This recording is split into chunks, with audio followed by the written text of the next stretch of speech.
हम गुंजन चौधरी मैथिली गुंजन चैनल पर समस्त मिथिलावासी के स्वागत करै छी। आइ हम एकटा बेटा विवाहक गीत लऽ कऽ उपस्थित छी।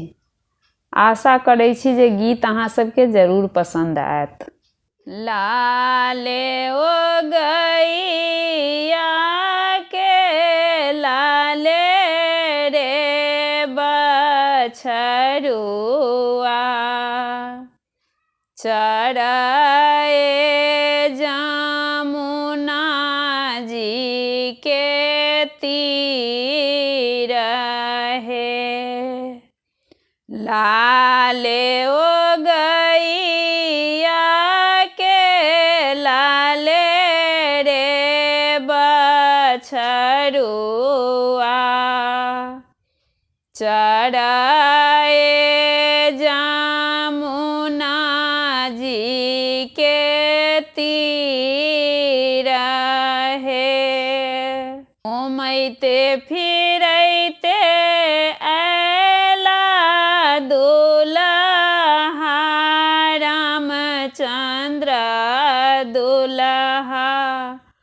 हाथ लेला बछड़ा के डोरी हे। छोड़ू छोड़ू आहो दुलरुआ, बछड़ा के डोरी। तोरो लगन सामा तुल हे। सुंदर पगिया खरीदिहा हो बाबा, तखन जाएब बरियात हे। हमरो ससुर जी के ऊँची रे आटरिया,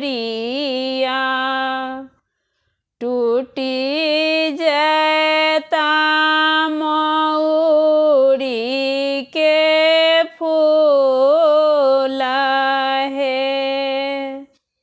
संग भए जैता दुलरुआ, मालिन बेटिया। गुथी देता मौरी के फूल हे।